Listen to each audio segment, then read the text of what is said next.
building a strong sales pitch when selling insurance.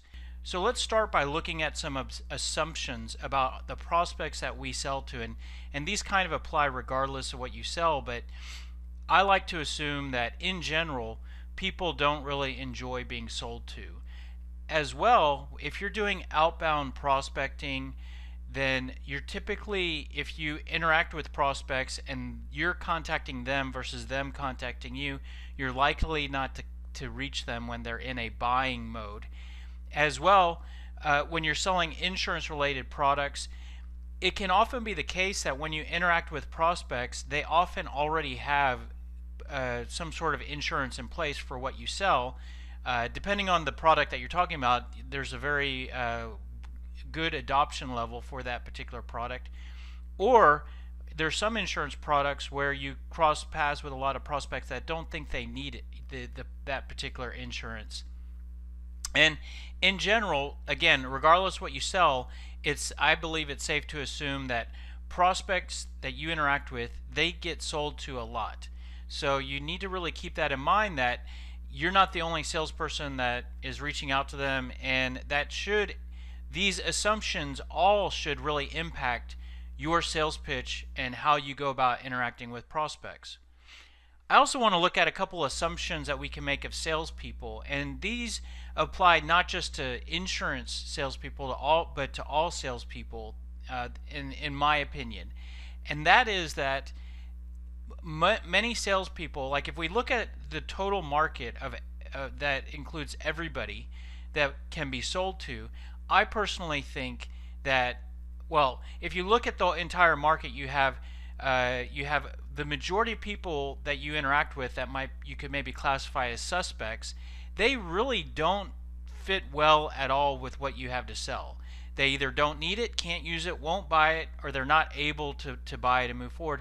And then you have a smaller slice of the people that do possibly fit. They could maybe need, they might want, they could buy, and that's a smaller slice, but those are the possible people that do fit.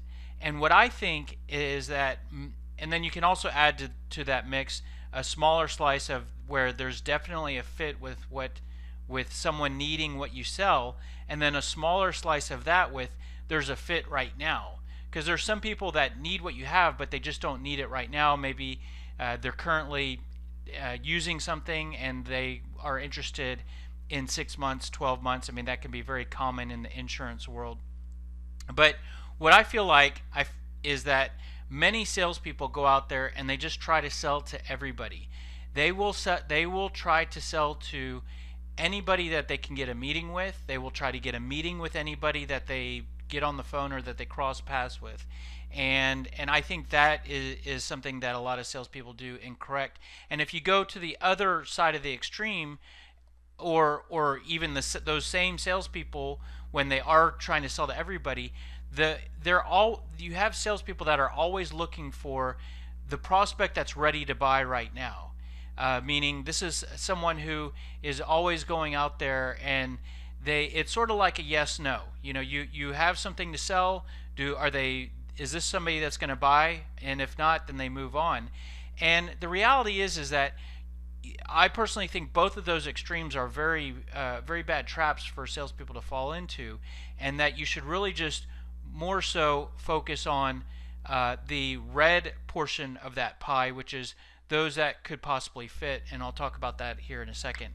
The other assumption that I believe is that there's a lot of salespeople, and I think this actually over the years has become less with insurance sales, but I think that there are salespeople that really have a product-centric sales pitch. I mean, that's really what we're talking about here today, is how to build a good, strong pitch when selling insurance. But what I don't want you to have is a product or company-centric sales pitch, and that looks like something like, and maybe you can relate to this if you've crossed paths with someone. This could either be an email that you received from a salesperson, it could be a cold call that you received, or maybe somebody that you spoke to at a networking event. But it goes something like this. They might say, yeah, I'm with such and such company. Oh, and we provide this type of service. Hey, what are you guys doing in this particular area? And so it's all really about the company, about the product, about me, and then trying to sell that deal. Again, going back to that pie where we're either looking for those that are going to buy or moving on, and that type of pitch. So that's what I personally think that a lot of salespeople do. And again, as we try to